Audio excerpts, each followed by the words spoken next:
Hey guys, welcome back to the channel. Welcome back to a new video. Want to give you a update regarding BTC. Did not upload anything yesterday, but as you can see, as time passes by, a couple days later, suddenly everyone's getting bearish.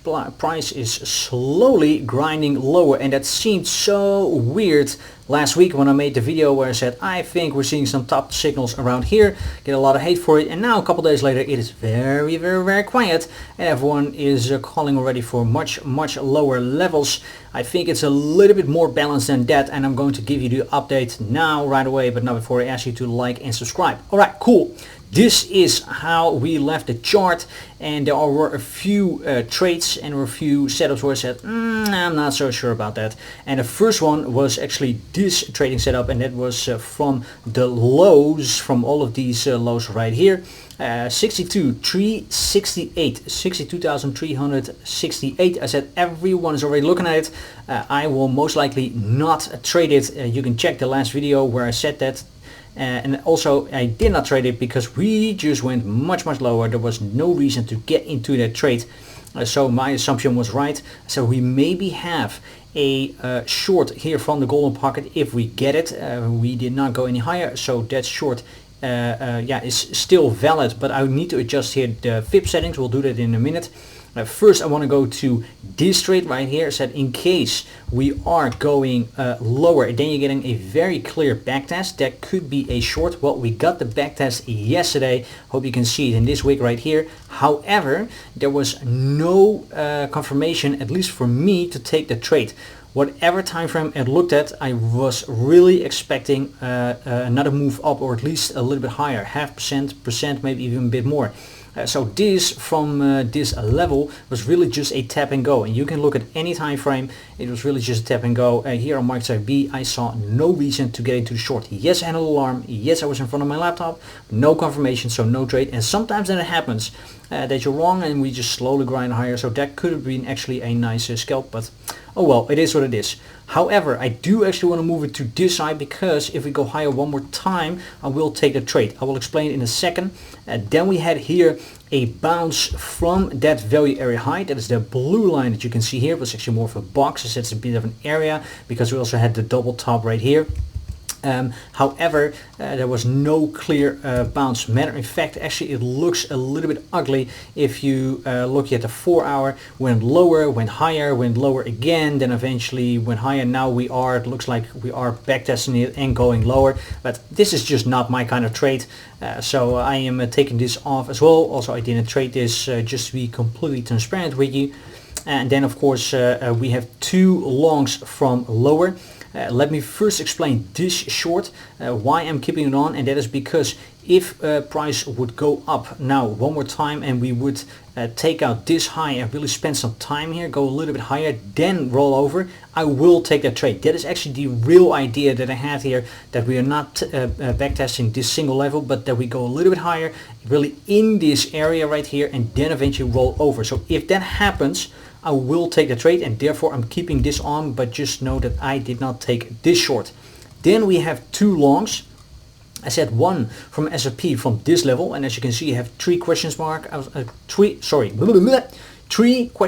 marks. Very good, Ray. Where I said I'm not so sure actually about this. However, when I later on looked, I saw actually that if I pull the FIB retracement, not from the low all the way, but just like this right here, then you can see that the point of control, so the red line, is actually very nicely in line with the golden pocket. So what I would like to see, would like to do then, is that if we get that bounce, we stay in that area, that maybe we can S&P that level, spend some time in the golden pocket, and then to go higher. This would be actually a very nice long, so I will definitely try to trade it. My absolute perfect target and scenario is still the golden pocket. As you can see, if you pull the FIB like this, it also lines up with the 78.6, but that is the golden pocket from the absolute low to the absolute high, then of course back to the golden pocket. And as you can see, that is that box that we drew in, that starts off then from 57,500 to 58, and I wouldn't mind if we go lower and take the liquidity underneath these lows. So that would be very nice. So what I could imagine, if we see more downside, that we do something like this. Price eventually goes lower, we're hitting that first golden pocket, a point of control, S&P level. We eventually are getting a bounce, 1-2%, and eventually roll over again and then hit this golden pocket, and then that is then off to the races. This could also form very nice bullish divergences on multiple time frames. Talking about that, why am I still leaning towards more downside? If we're looking here at market Cipher B, then you can see that the 4 hour actually just still looks pretty bad. Money flow going out, VWAP, RSI is going lower. If we then look at the 1 hour, it is very iffy. It has a hard time really coming above the zero line. Usually if you have followed me, I would say, oh, this actually looks good, we're going higher, but you wanted to see this already go above the zero line, but so far we just do not have very good follow through. If I then look at the daily, then you can see that we still need a couple of days before this can curve back up. The VWAP and the money flow still looks pretty okay, but this right here leads me to think that we still have more downside to come before we're going higher. So you want to see some flat or green days before this is really rolling over, so this needs time. Talking about that, when we're just now looking at the daily, I am not the type of trader that uses the MACD. However, it does show something interesting, and that is that we just had a crossover here on the signal line and MACD line. I saw it actually on my phone and therefore thought, oh, it's maybe nice to mention in the daily update. That you have your crossover, and you can see that usually this is a bit lagging and it comes a few days after the move already started. So the move started right here, then we roll over, then 2 days later you can see that we have that crossover. Same here, this was actually where it happened, and then your actual low was put in 2-3 days earlier, like this, and then we had a crossover here, and then this was your high. But actually the moral of my story is that this might be a little bit lagging. However, it does usually signal more follow through. So you have your high, you have your crossover, then you go down further. You have your low and you have your crossover, you still go further. Here you have your crossover, so it looks very obvious that we still have more follow through. Here exactly the same. You can see there was a big dump, and this eventually also had much more follow through. So on the big time frame, the MACD actually signaled that we still have more downward price action to come. One key takeaway that is maybe nice to tell you is that once these lines are very far apart from each other, and at some point they're kind of magnets and they go back, they're going back towards each other, and they want to create at least a touch point or a crossover. So if we would get a further dump in the next couple of days, you would see a huge gap between these lines, and then eventually price needs to settle, we go sideways for a little bit, then you see these lines also coming together again, and then eventually you will have your crossover, but most likely already went up, and that is then the signal to go long. But like I said, if we would dump down and then eventually you see a huge gap between these between the signal line and the MACD line, that could be a good signal at least to expect some sideways action or some bottom forming, because a huge gap never stays a huge gap. Eventually these lines come together again.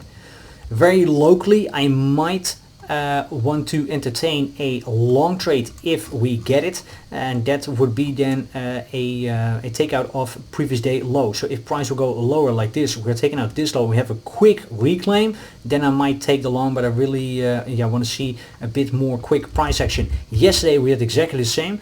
This was your low, this was a quick takeout of, well, not quick, it was a takeout of previous day low, but you can see that we spent quite some time here. This is on the 5 minute right now, so we spent at least half an hour, almost an hour there eventually before price went higher. It's also already after New York close, but I want to see a little bit more fast price action, and I want to see some confirmation, so I'm mainly then looking for market Cipher B to give me a bullish divergence on the small time frames.